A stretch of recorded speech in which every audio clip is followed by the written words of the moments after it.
Bismillahirrahmanirrahim. Oleh itu, para as-salafus salih radhiyallahu anhum tidak membiarkan dengan mudah dalam perkara khilafah.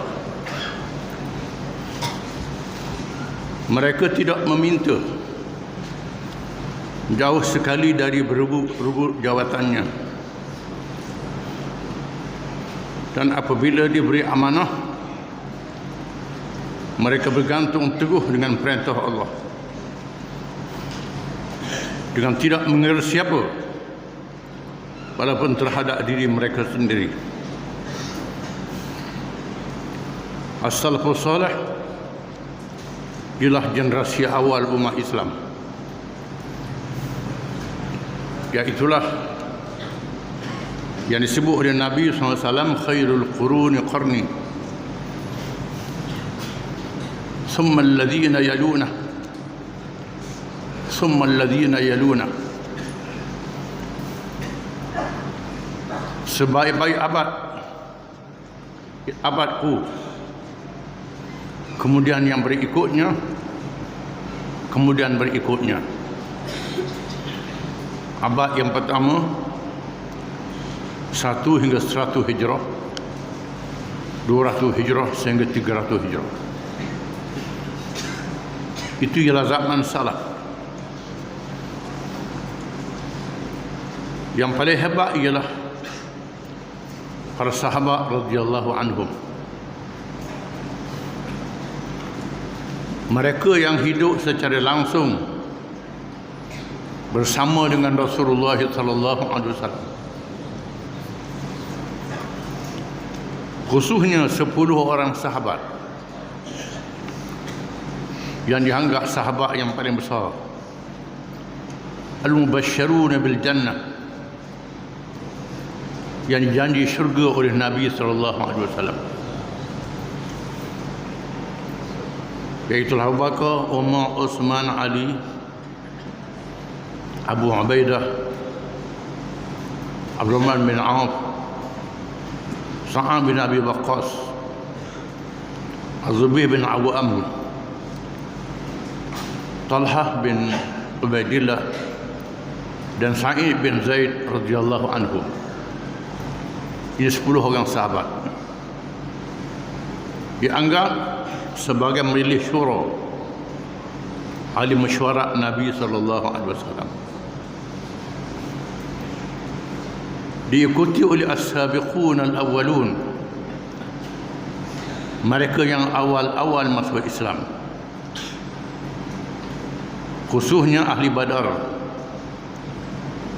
dan mereka yang masuk Islam sebelum Fathu Makkah, pembukaan Makkah. Ini generasi awal orang Islam yang dididik dan dilatih oleh Nabi sallallahu alaihi wasallam.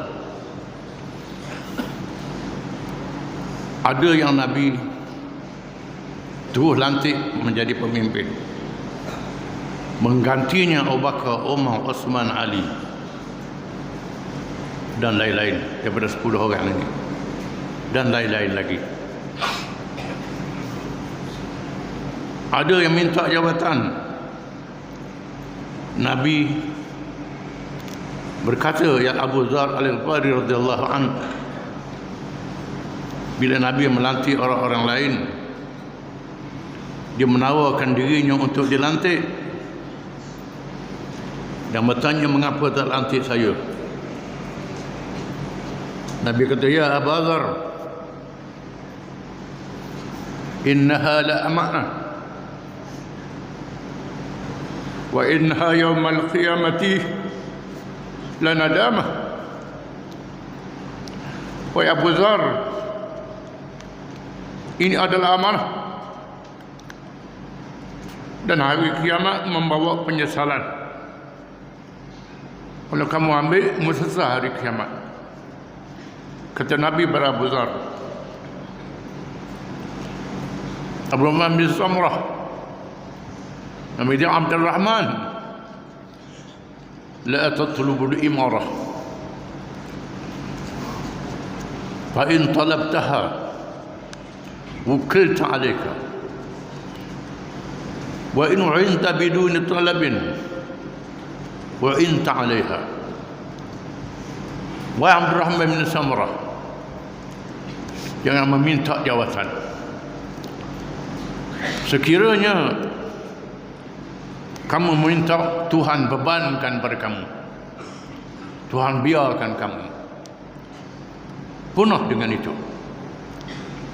Kalau kamu tidak meminta, diperintah, kamu ditolong oleh Allah Subhanahu wa taala.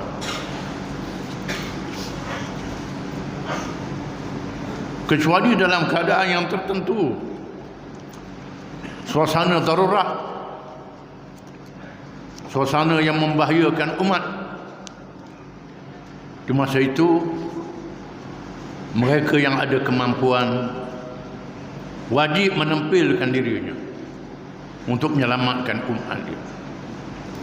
Ini dalam keadaan yang tidak ada orang lain. Begitulah sifat para sahabat radhiyallahu anhum yang dididik oleh Nabi sallallahu alaihi wasallam. Mereka tidak meminta dan mereka tidak berebut. Disebut contohnya Sayyidina Abu Bakar As-Siddiq radhiyallahu anhu, apabila dilantik dan dibai'ahkan menjadi khalifah, terus memberi ucapan. Antara lain beliau menegaskan, ayuhan nas, inni wulitu alaikum warastu bi khairikum fa in ahsantu fa'inuni wa in asa'tu faqawwimuni. As-sidqu amanah wal kadhibu khiyanah. Al-qawiyyu fikum dha'ifun 'indi hatta akhudha al-haqqa minhu wad-dha'ifu fikum qawiyyun 'indi hatta akhudha al-haqqa lahu. Ma taraka qaumun al-jihad illa ammahumullahu bidh-dhulli wal fasad. Ati'uni ma ata'tu Allah wa rasulahu fa idza 'asaitu Allah wa rasulahu fala ta'ata li 'alaikum. Ini ucapan pertama Abu Bakar setelah dilantik menjadi khalifah. Pelantikan itu berlaku dengan syura, dengan mesyuarat di kalangan para sahabat radhiyallahu anhum selepas wafatnya Nabi sallallahu alaihi wasallam. Apabila mereka berhimpun di Saqifah Bani Sa'idah, kaum Ansar, Aus dan Khazraj, penduduk asal Madinah, mencalonkan Sa'ad bin Ubadah radhiyallahu anhu. Ahlul Bait, keluarga Nabi, dan mereka bersimpati dengannya.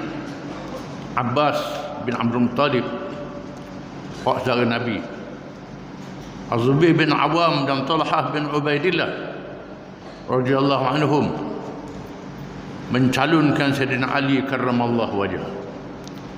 Sayyidina Ali tak minta jawatan, orang calonkan dia. Mereka berhimpun, berhujah. Kalangan Quraisy yang berada di Saqifah Bani Sa'idah mencalonkan Abu Bakar. Pada awalnya mereka berbalah. Mereka berbalah untuk menentukan siapa jadi khalifah. Sehingga Abu Bakar menenangkan keadaan, menyampaikan ucapan, memuji mereka semua. Kalangan Quraisy Muhajirin, mereka yang awal-awal masuk Islam, bersama dengan Nabi SAW. Keluarga Nabi hampir dengan Nabi. Orang Madinah adalah Ansar yang menolong agama Allah Ta'ala. Mereka semua ada kebaikan, tetapi sepatutnya dipilih daripada Quraisy. Mereka adalah diutamakan daripada orang lain kerana kedudukan mereka yang lebih besar. Abu Bakar mencalonkan Umar bin Khattab dan Abu Ubaidah Amir bin Jarrah.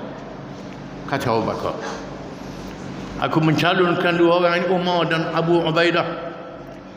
Tiba-tiba Umar bin Abu Ubaidah bangun mencalonkan Abu Bakar, dan orang lain ramai-ramai bangun menerima Abu Bakar menjadi khalifah. Bukan dia minta, dia tidak minta. Setelah mereka bersetuju Abu Bakar menjadi khalifah, maka dilakukan bai'ah. Bai'ah ialah berhimpun di masjid, rakyat berkumpul beramai-ramai, tidak sah lagi menjadi khalifah, sehingga orang ramai membai'ahkannya. Bukan pakai begitu-begitunya. Ini melibatkan rakyat yang berhimpun di masjid membai'ah Abu Bakar. Setelah Abu Bakar dah bai'ah dan orang ramai bersetuju dia menjadi khalifah, barulah dia menerima jawatan itu dan menyampaikan ucapan yang disebut tadi. Maknanya, wahai manusia, sesungguhnya aku telah dipilih menjadi ketua kamu, padahal aku bukan orang yang paling baik di kalangan kamu. Dia tidak puji diri dia, tawadhu. Aku telah dipilih menjadi pemimpin kamu, bukanlah aku orang yang paling baik di kalangan kamu. Tidak, dia tidak kata dia kalangan yang baik. Ini adab yang diajar di Islam. Termasuk Nabi-Nabi dia ajar oleh Allah Ta'ala begitu. Nabi Musa AS bila ditanya oleh Bani Israel, siapa orang yang paling tahu dalam dunia sekarang? Nabi Musa kata, akulah. Memang betul Nabi Musa Rasul yang besar, disebut nama paling banyak dalam Quran. Memang Nabi Musa yang paling besar, hebat di zaman itu. Tapi Allah Ta'ala ajar Nabi Musa jangan cakap begitu. Wahai Musa, pergi belajar dengan seorang hamba-Ku. Abdan min ibadina atainahu min ladunna ilma, disebut dalam surah Al-Kahfi. Mencari orang ni yang kami beri kepadanya ilmu dari sisi kami. Iaitu Khadir alaihi salam. Khadir alaihi salam ni bukan Rasul. Jangan pula kata Khadir lebih daripada Nabi Musa, ini salah. Kuat tasawuf sangat, Khadir lebih daripada Nabi Musa sebab ada ilmu laduni. Salah ni, salah. Berlawan dengan Quran. Tetap Nabi Musa lebih. Jangan kena faham Quran. Jangan tak faham Quran, pakai hakikat sangat. Allah Ta'ala beritahu kepada Nabi Khadir khusus tentang hakikat yang Nabi Musa tak tahu. Tapi Nabi Musa lebih daripada Nabi Khadir. Nabi Musa adalah Rasul ulul azmi minar rusul, disebut dalam Quran. Nabi Nuh, Nabi Ibrahim, Nabi Musa, Nabi Isa, Muhammad alaihi wassalatu wassalam. Ini 5 Rasul ulul azmi, tak boleh banding orang lain. Nabi Musa salah seorang Rasul ulul azmi. Tuhan hajar Nabi Musa mau kena belajar dengan seorang daripada hamba-Ku. Hamba ni walaupun lemah, bukan Rasul macam Nabi Musa, tapi Allah Ta'ala nak ajar Nabi Musa. Bukan mu tahu belaka, ada benda yang mu tak tahu. Mu pergi Majma'al Bahrain, tempat perhimpunan dua laut yang sebetul di kaki. Membawa ikan masin, ikan yang mati yang diletakkan garam untuk bekalan makan tengah jalan, ikan masin yang dimasak. jadi bekalan tengah jalan. Bila ikan tu hidup, dia ada situ orang tu. Maka Nabi Musa mengajak Yusha' bin Nun, iaitulah fata, pemuda yang mengiring Nabi Musa AS, Yusha' bin Nun AS, yang jadi Nabi selepas Nabi Musa AS, Nabi Harun wafat. Diajak Yusha' berjalan. Musa kata, aku tidak akan berhenti walaupun berapa tahun selagi tak bertemu dengan orang yang perintah Allah Ta'ala. Kesungguhan untuk menuntut ilmu walaupun berjalan jauh. Lalu siapa akhirnya berjalan jauh, sampai di Majma' Al-Bahrain, tak berjumpa lagi. Nabi Musa makan-makan letih, tidur di atas batu yang besar. Kemudian Yusha' berjaga. Tiba-tiba ikan yang separuh lagi, makan dah separuh, tinggal separuh lagi, bergelepur, melompat masuk dalam air. Musa pun, lepas Musa bangun tu, ajak berjalan balik, lapar balik. Bila lapar jauh perjalanannya, bukan dekat, jauh. Lapar ni, buka balik bekal. Yusha' kata, tak ingat syaitan melupakan saya. Tadi ikan yang bawa tadi melompat jatuh air, saya pun heran. Macam mana begitu? Musa kata, itulah tempat yang aku cari. Aku nak cari tempat itulah. Lalu tengok bekas tapak kaki, turut jalan tak pasir kat mana tadi. Bila sahabat tu, Khadir melentang, menutupkan pakaian muka dia, tidur atas batu. Nabi Musa bagi salam. Salam dalam bahasa Ibrani. Khadir kata, lasta bi ardi salam. Kata Khadir, lasta bi ardi salam. Di sini bukan tempat orang beri salam. Tak ada orang beri salam di sini. Situ orang kafir semua, tak ada orang beri salam. Lalu tahu, ana Musa bin Imran. Aku Musa bin Imran. Aku nak belajar denganmu. Lalu Khadir kata, mu tak boleh ikut ilmu aku ni, ilmu yang Tuhan beri pada aku, tidak pada orang lain. Mu tak sabar dengan aku. Kerana mu tak tahu, aku tahu, orang lain tak tahu, mu tak sabar. Innaka lan tastati'a ma'a sabra. Engkau tidak boleh bersabar bersama dengan aku. Nabi Musa kata, insya-Allah aku akan sabar. Insya-Allah ni ajar kepada Nabi Muhammad sallallahu alaihi wasallam. Bila orang kafir tanya Nabi beberapa soalan, Nabi nak jawab esok. Nabi tak kata insya-Allah. Nabi tak kata insya-Allah. Aku nak jawab esok. Lalu Allah Ta'ala tegur Nabi bila-bila kalau orang tanya, kata insya-Allah. Jangan pakai jawab-jawab begitu. Insya-Allah, jika dikehendaki oleh Allah, kena ada insya-Allah. Dalam kisah ini disebut, Nabi Musa kata insya-Allah. Ini diajar, mengajar Nabi SAW. Nabi diajar juga oleh Allah Ta'ala. Jangan tahu belaka, tetap di sana perkara yang Allah Ta'ala tahu. Berlakulah kisah yang terkenal dalam Quran. Khadir buat benda yang Nabi Musa tak faham. Naik kapal orang sampai tengah laut, tebuk kapal. Dalam keadaan yang bahaya, ambil kapal, tebuk kapal. Tebuk pula dekat dengan air pula tu. Dekat dengan air, tenggelam, mati. Musa melihat mungkar mesti tegur.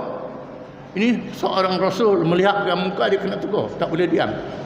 Dibuat perkara mungkar, ini wajib yang Musa kena tegur. Pasal apa membuat nak suruh mati orang? Tadi janji tak boleh kata apa. Tak boleh kata apa. Nabi Musa kata maaf, minta maaf, dah ingat, minta maaf. Lepas tu naik darat, bunuh pula orang. Tengok budak-budak pegang api tekuk bunuh. Ini semua kerja bukan seberangan. Api bunuh, membunuh budak yang tak bersalah. Tadi janji dah, tak boleh kata apa, aku buat apa. Musa kata, sekali lagi kalau aku tegur, mula dia ikut aku dah. Tak boleh sama dengan aku. Siapa satu kampung, satu negeri yang penduduknya sangat bakhil, sangat kedekut, tak ada orang lah pelawa makan, pelawa apa, lapar perut. Tengok rumah nak utuh, Khadir pun ajak baiki rumah. Upah tak ada pula baiki saja. Dah lah kelorek, lapar perut pula. Memang Musa tak tahan lapar. Kenapa tak minta upah? Ini ada turuq baini baini. Perpisahan antara aku denganmu. Lalu dia teranglah satu-satu dan Suratul Kahfi yang kita baca. Khadir buat dengan ilmu yang diberi oleh Allah Ta'ala padanya. Sebab dia tebuk kapal ni akan lalu negeri yang rajin yang zalim, akan merampas kapal yang elok. Maka dia rosokkan kapal tu, tak dirampas. Tuang punya kapal ni orang miskin belaka. Orang miskin. Kalau ambil kapal ni habis dia. Aku rosokkan kapal tak dirampas. Selamat. Budak tadi kalau dia besar lawang ayah dia jadi kufur. Pada dia mati, dia besar jadi kufur, bunuh ayah bunuh dia, bunuh biar dia mati, boleh anak lain pula. Kemudian orang baki rumah tadi kepunyaan dua anak yatim, ayah dia soleh. Di bawah tu ada harta, nak jaga harta tu.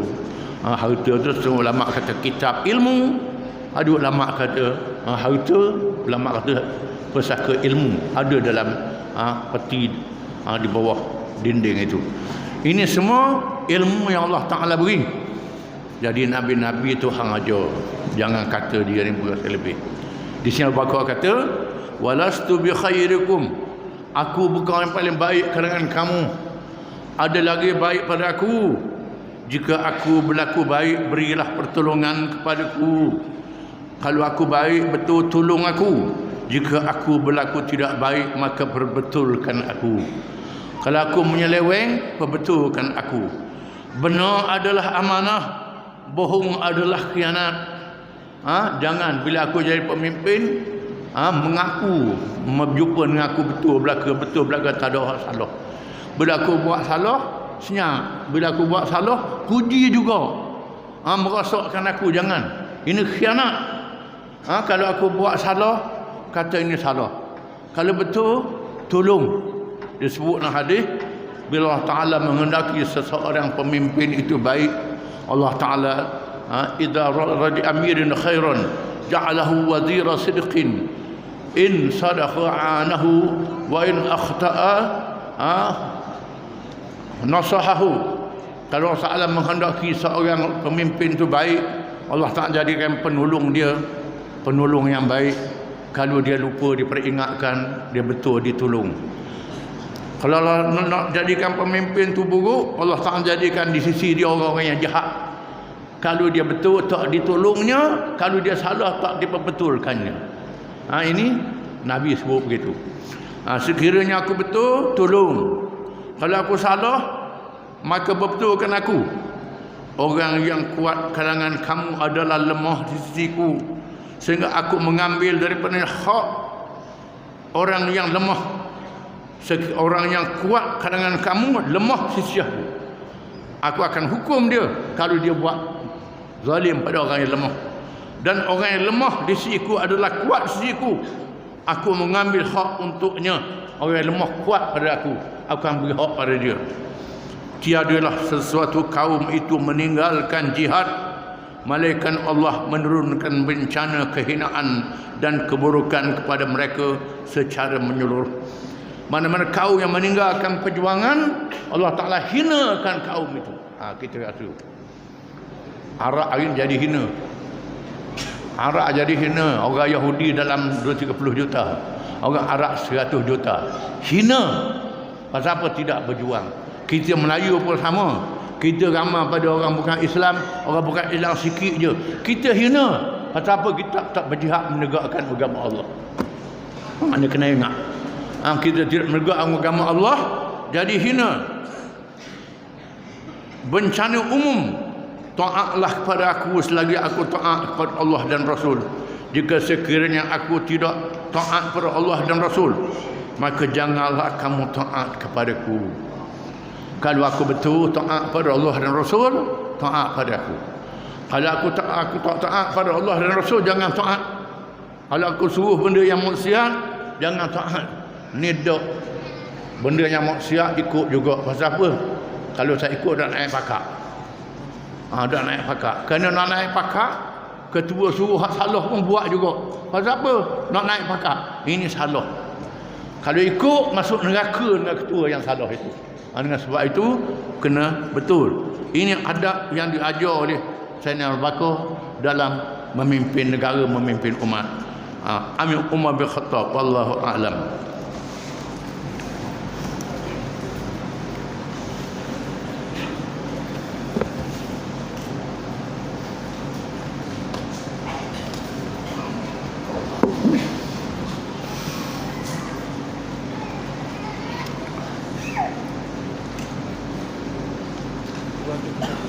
Bismillahirrahmanirrahim. Operasi tentera selepas peristiwa Mustalif. Jihad, yakni perjuangan menegakkan Islam dan mempertahankannya mesti diteruskan, kerana ia menjadi tonggak kekuatan kepada umat Islam. Dalam melaksanakan ini, Rasulullah SAW bertindak mengarahkan gerakan ketenteraan ke atas musuh-musuh yang mencuba mengambil peluang dan kesempatan menghalang cahaya Islam memancar ke bumi Allah. Maka beberapa pasukan tentera diarahkan kepada sasaran-sasaran yang perlu. Selepas peristiwa Bani Mustalif, Rasulullah tidak diam, menubuhkan pasukan tentera untuk menyerang kabilah-kabilah Arab yang menunjukkan permusuhan terhadap Islam. Nombor satu, tentera yang dipimpin oleh Abdurrahman bin Auf radhiyallahu anhu. Pasukan yang pertama ialah tentera, ketuanya Abdurrahman bin Auf radhiyallahu anhu, salah seorang 10 sahabat. Diarahkan ke kampung Bani Kilab di daerah Daumatul Jandal. Satu daerah nama Daumatul Jandal. Berlaku pada bulan Syaban tahun ke-6 Hijrah. Berlaku bulan Syaban tahun ke-6 Hijrah. Rasulullah SAW mendudukkan Abdurrahman bin Auf radhiyallahu anhu di hadapannya dan melilit serbanya dengan tangannya yang mulia dan penuh berkat itu. Panggil Abdurrahman bin Auf, duduk depan dan dililit serban dia di kepala Abdurrahman bin Auf, sambil bersabda kepadanya mengenai perkara-perkara hukum yang bersabit dengan peperangan. Mengajar hukum peperangan. Biasalah, bila masuk, jangan bunuh perempuan, jangan bunuh kanak-kanak, jangan bunuh orang tua, jangan bunuh mereka yang tidak terlibat dengan peperangan, jangan musnahkan kebun-kebun, dilarang. Termasuklah padri-padri, jangan kacau padri-padri di gereja, jangan bunuh kecuali mereka yang terlibat dengan peperangan. Mesti dilayan dengan baik. Ajak pada Islam dulu. Tak mau Islam, ajak damai. Tak mau damai, berperang. Seterusnya Nabi bersabda, jika mereka mematuhi, maka berkahwinlah dengan anak perempuan raja mereka. Ini mukjizat Nabi. Kalau mereka masuk Islam, kahwin dengan anak raja dia. Kahwin dengan anak raja dia. Nabi suruh. Bila kahwin dengan anak raja dia, dengan sendiri dapat mempengaruhi rakyat dia. Nabi SAW buat begitu. Setelah sampai ke tempat yang dituju, Abdurrahman bin Auf memberi tempoh selama 3 hari. Diberi tempoh 3 hari. 3 hari tempoh mengajak mereka kepada agama Islam. Lalu mereka menerima Islam. Tiba-tiba penduduk dia, raja dia terima Islam. Dan Abdurrahman bin Auf radhiyallahu anhu berkahwin dengan puteri raja mereka yang bernama Tamadur ibn al-Asbaq. Dia kahwin dengan puteri raja nama Tamadur bin al-Asbaq, yang juga ibu kepada seorang, bukan sahabat ni salah, ibu seorang ulama, seorang alim tabi'in. Dia tak ada dengan Nabi anak ni. Ini bukan sahabat. Kata sahabat terpotong. Abu Salamah radhiyallahu anhu, seorang alim tabi'in, iaitulah Abu Salamah bin Abdurrahman bin Auf. Seorang alim yang pernah menjadi hakim di zaman kerajaan Umayyah. Seorang alim termasuk dalam kibarut tabi'in, ulama besar kalangan tabi'in. Nama dia Abu Salamah. Kata sahabat terpotong, dia bukan sahabat. Yang kedua, pasukan tentera yang dipimpin oleh Ali karramallahu wajhah. Pasukan kedua Sayyidina Ali sendiri jadi ketua. Dia arahkan, Sayyidina Ali ni ialah menantu Nabi dan sepupu Nabi. Menantu Nabi, sepupu Nabi, Ali bin Abi Talib, anak pak saudara dia. Abu Talib yang hidup kesusahan, Nabi tolong Abu Talib, ambil salah seorang anak dia jadi anak angkat Nabi dan jadi menantu Nabi pada akhirnya. Diarah ke kampung Bani Bakar, daerah Farak ataupun Fidak, betulnya Farak. Berlaku pada bulan Sya'ban, satu je bulan-bulan potong satu, tahun yang ke-6 Hijrah. Tindakan diambil oleh Rasulullah SAW. Mendapat maklumat yang mereka berkumpul untuk membantu orang-orang Yahudi bagi memerangi orang Islam. Sebab mereka diserang kerana kabilah ini membantu orang Yahudi di Khaybar untuk menyerang orang Islam. Di dalam gerakan ini mereka menggunakan 200 ekor unta. Mereka berjalan di waktu malam dan bersembunyi pada waktu siang. Malam jalan, siang sembunyi di sebelah bukit supaya tak disedari oleh musuh. Ini termasuk dalam taktik dan strategi peperangan. Bukan bergarok orang nampak, musuh tak sedar. Lalu mereka berjaya menangkap pengintip musuh yang memberitahu dia diarahkan ke Khaybar untuk memberitahu persediaan untuk membantu Yahudi Khaybar. Ditangkap dua orang pengintip. Pengintip ini mendedahkan mereka ditugaskan untuk memberi maklumat kepada orang Yahudi Khaybar. Khaybar ni tempat berkumpul orang Yahudi. Orang Yahudi yang dihala daripada Madinah, Bani Qainuqa, Bani Nadir, Bani Khairazah, berhimpun di Khaybar. Dan mereka mendirikan kota-kota di Khaybar, kota-kota pertahanan. Dan mereka bergabung dengan kabilah-kabilah Arab untuk mengancam Madinah. Khaybar ni satu tempat yang khusus, tempat orang Yahudi berhimpun. Sehingga hari ini Israel sangat nak pada Khaybar ni.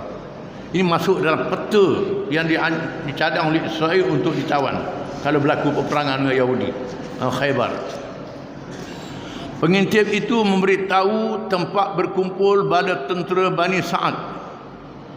Mereka melancarkan serangan. Lalu mereka berjaya menawan 500 ekor unta. Ditawan 500 ekor unta. Dan 2,000 ekor kambing, 2,000 kambing. Sedangkan bala tentera musuh lari bertempiaran bersama pemimpin mereka, Wabar bin Alim. Pemimpin dia lari dengan pengikut-pengikut dia. Ini operasi yang kedua. Yang ketiga, pasukan tentera dipimpin oleh Abu Bakar As-Siddiq radhiyallahu anhu. Yang ketiga, Abu Bakar jadi ketua. Setengah ulama mengatakan Zaid bin Harithah radhiyallahu anhu, ini khilaf ulama, diarahkan ke lembah Qara. Lembah Qara berlaku pada bulan Ramadan tahun ke-6 Hijrah untuk memerangi satu golongan yang merancang untuk membunuh Rasulullah sallallahu alaihi wasallam.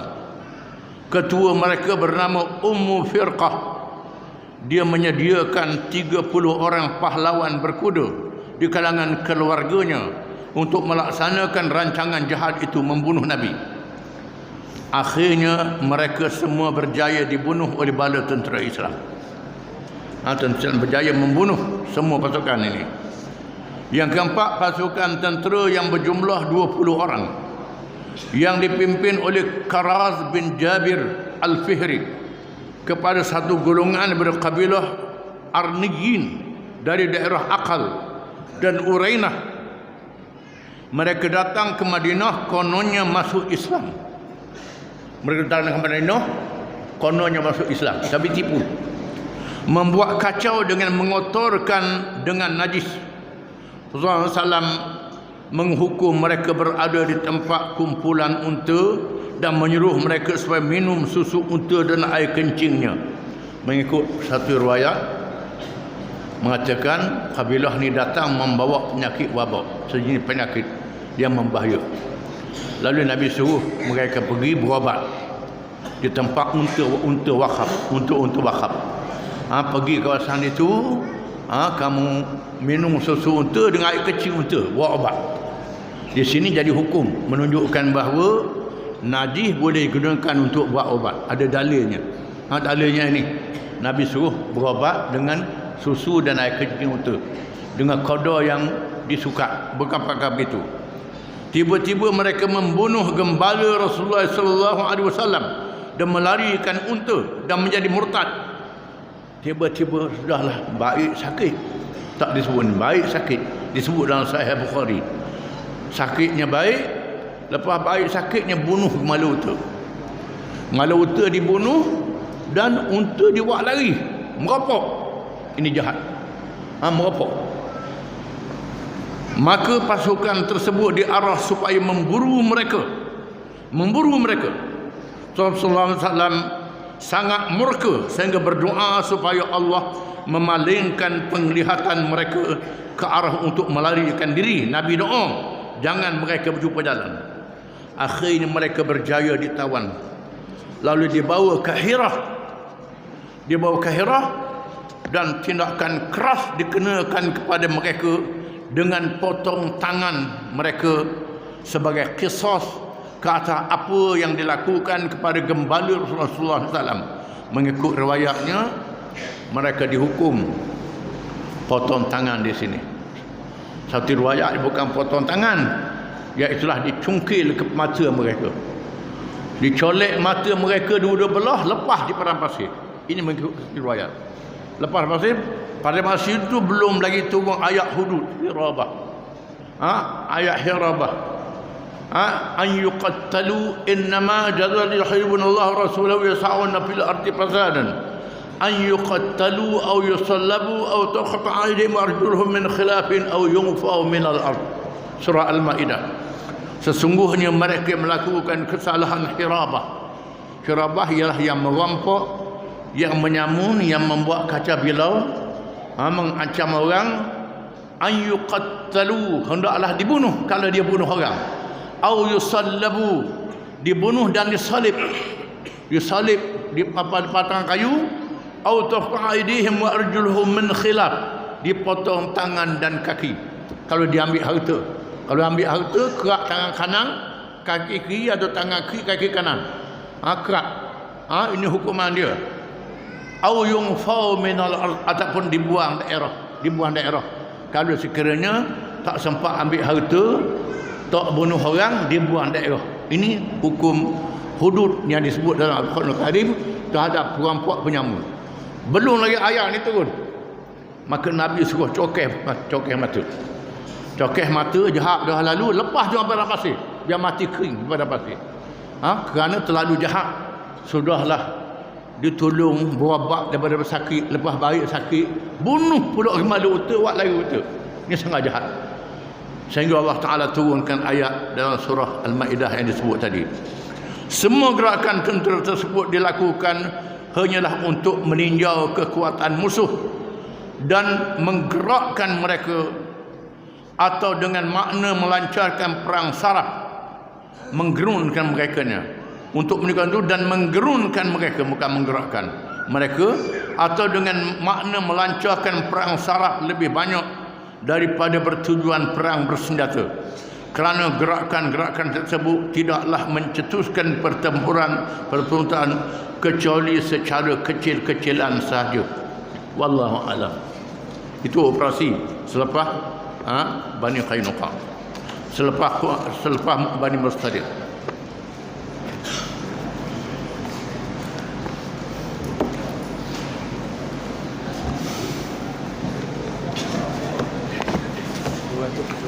أعوذ بالله من الشيطان الرجيم يسألونك عن الشهر الحرام قتال فيه قل قتال فيه كبير وصد عن سبيل الله وكفر به والمسجد الحرام وإخراج أهله منه أكبر عند الله والفتنة أكبر من القتل ولا يزالون يقاتلونكم حتى يردوكم عن دينكم إن استطاعوا ومن يرتد منكم عن دينه فيمت وهو كافر فأولئك حبطت أعمالهم في الدنيا والآخرة وأولئك أصحاب النار هم فيها خالدون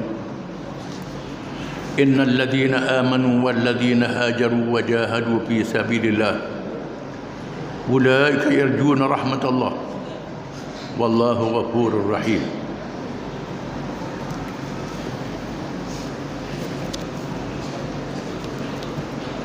Maksudnya mereka bertanya kepadamu wahai Muhammad sallallahu alaihi wasallam mengenai hukum berperang dalam bulan yang diharamkan berperang. Katakanlah peperangan dalam bulan itu adalah berdosa besar, tetapi perbuatan menghalangi orang-orang Islam dari jalan Allah dan perbuatan kufur kepadanya dan juga perbuatan menyekat orang-orang Islam ke Masjidil Haram di Makkah Al-Mukarramah serta mengusir penduduknya dari situ, semuanya itu adalah lebih besar lagi dosanya di sisi Allah. Dan ingatlah, angkara fitnah itu lebih besar dosanya daripada pembunuhan semasa perang dalam bulan-bulan yang dihormati. Dan mereka orang-orang kafir itu sentiasa memerangi kamu hingga mereka mahu memalingkan kamu dari agama kamu kalau mereka sanggup melakukan yang demikian. Kalau kamu sanggup melakukan, kalau mereka sanggup melakukan yang demikian. Dan sesiapa antara kamu yang murtad berpaling tadah dari agamanya, agama Islam, lalu ia mati sedang ia tetap kafir, maka orang yang demikian rosak binasalah amal usahanya yang baik di dunia dan di akhirat. Dan mereka itulah ahli neraka, mereka kekal di dalamnya selama-lamanya. Sesungguhnya orang-orang yang beriman dan orang-orang yang berhijrah dan berjuang perjalanan Allah untuk menegakkan agama Islam, mereka itulah orang-orang yang mengharapkan rahmat Allah. Dan ingatlah, Allah amat pengampun lagi amat mengasihani. Sebab turun ayat ini bersempena dengan beberapa orang sahabat yang diketahui oleh Abdullah bin Jahash radhiyallahu anhu, bersama dengannya Ammar bin Yasir, Abu Hudzaifah bin Utbah bin Rabi'ah, Sa'ad bin Abi Waqqas, Utbah bin Ghazwan As-Sulami, Suhail bin Bayda, Amir bin Fuhairah, Waqi' bin Abdullah Al-Yarbu'i radhiyallahu anhum. Nabi suruh mereka ni keluar. Dia beri kepada ketuanya Abdullah bin Jahash, dia beri surat, jangan buka surat ini malaikat sampai di lembah di kawasan Malal. Bila sampai di situ baru kamu buka surat ini. Bila sampai di bukan Malal, sampai di Nakhlah baru buka surat ni. Bila sampai di Nakhlah, dia buka surat. Tiba-tiba surat ni, barang siapa yang nak mati, teruskan perjalanan. Nak terus, boleh pergi ke mana. Ini satu ujian. Jangan paksa. Jangan memaksa orang. Lalu Allah bin Jahash memberi pilih kepada orang yang ikut. Nak ikut dia, ikut. Kalau nak mati, beri wasiat, ikut aku. Yang tak bersedia boleh pergi ke mana. Maka dua orang berundur, Sa'ad bin Abi Waqqas dan Utbah berundur. Yang baki ikut Abdullah bin Jahash. Bila mereka sampai di Hiran, mereka berterempak dengan bala tentera musuh. Tentera musuh yang dipimpin oleh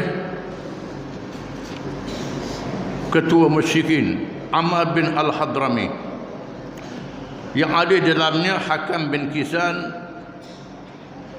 Ammar bin Hadrami, dan beberapa orang lagi. Lalu mereka menyerang pasukan ini dan membunuh Ammar bin Hadrami,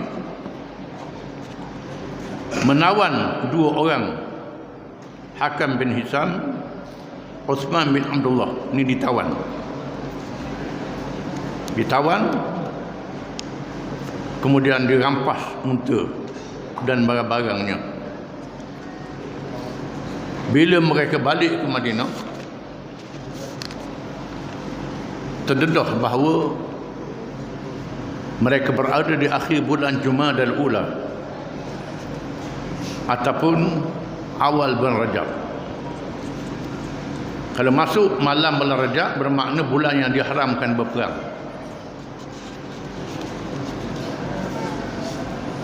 Mereka ragu adakah bulan Rajab yang diharamkan berperang ataupun bulan Jumadal Ula. Kita ke bulan Jumadal Ula lah, pakai serang lah. Lalu mereka serang dan membawa balik tawanan dan bawa balik barang rampasan. Lalu dihebohkan berita mereka berperang di bulan yang diharamkan berperang.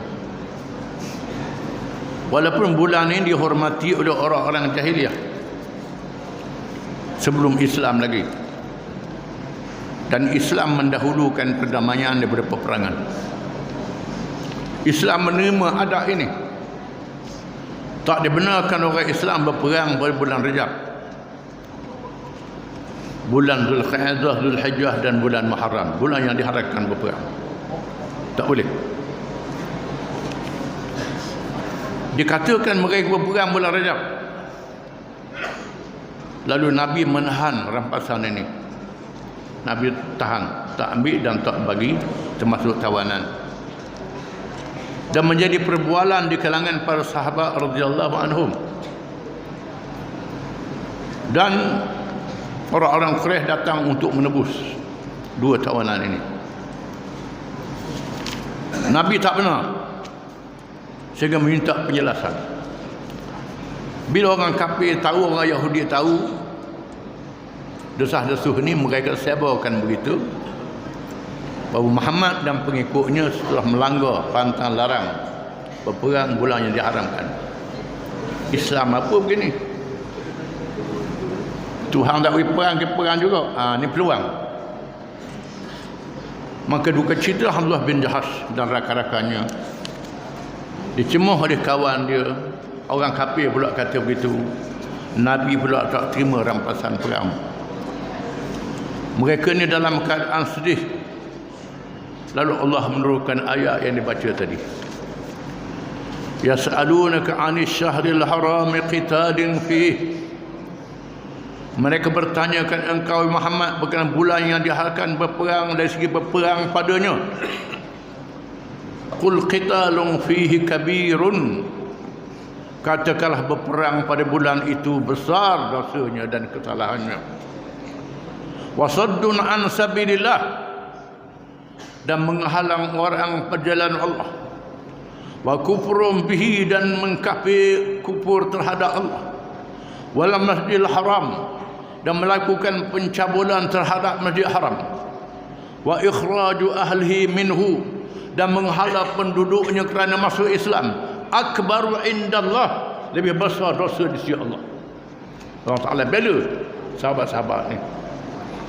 Walaupun berperang itu salah, tapi orang kafir lebih salah lagi.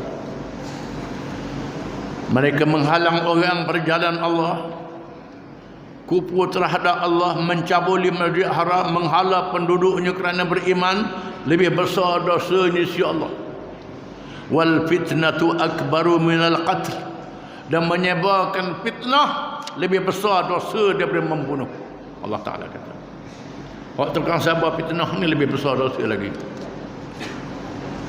Allah Ta'ala membela sahabat-sahabat Abdullah bin Jahash dan rakan-rakannya. Wala yazaluna yuqatilunakum hatta yaruddukum an dinikum in istata'u, dan mereka terus menerus memerangi kamu sehingga mereka dapat memurtadkan kamu daripada agama kamu kalau mereka boleh buat begitu. Wa man yartadid minkum an dinihi fayamut wa huwa kafir, barang siapa yang murtad daripada agamanya setelah Islam lalu mati dalam keadaan kafir, fa ulaika habitat a'maluhum fid dunya wal akhirah, maka dihapuskan semua pahala amal mereka dunia dan akhirat. Dengan makna orang yang murtad, segala amal baik, sembahyang, puasa, haji, umrah yang dia buat, lepas tu dia keluar daripada agama Islam, dihapuskan oleh Allah. Allah Ta'ala hapus, tak terima. Wa ulaika ashabun nadihum fiha khalidun, dan mereka itu adalah ahli-ahli neraka dan mereka kekal selamanya dalam neraka. Kalau murtad, tak balik semula pada Islam, mati kafir, kekal dalam neraka. Allah Ta'ala menegaskan, innal ladzina amanu, sesungguhnya orang-orang yang beriman, wal ladzina hajaru, yang berhijrah, wajahadu fi sabilillah, yang berjihad pada jalan Allah, Abdullah bin Jahash dan rakan-rakannya. Ulaika yarjuna rahmatullah, mereka itu mengharapkan rahmat Allah. Wallahu ghafurur rahim, Allah Maha Pengampun lagi Maha Penyayang. Allah Ta'ala ampunkan kesalahan mereka kalau berperang benda yang diharamkan itu. Pahala berjuang itu lebih besar di sisi Allah Ta'ala. Mereka yang kafir itu lebih jahat. Lalu Nabi kata, dua tawanan tak dibebaskan sehingga dua orang sahabat, Sa'ad bin Abi Waqqas dan rakan dia balik. Kalau yang tak pergi tadi balik, barulah tawanan dibebaskan. Bila Sa'ad dan rakan dia balik, lalu Nabi membebaskan Al-Hakam bin Kisan dan Uthman bin Abdullah, dua tawanan ini. Al-Hakam bin Kisan masuk Islam.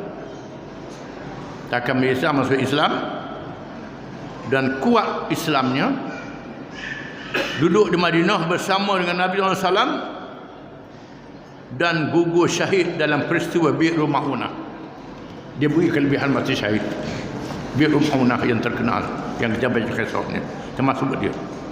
Adapun Uthman bin Abdullah balik ke Mekah, dibebaskan, mati dalam keadaan kafir. Malang dia, dibebaskan mati kafir. Hak masuk Islam, dibebaskan masuk Islam, mati syahid, dapat kelebihan. Dan Allah Ta'ala membela mereka yang beriman dan berjihad berjalan Allah.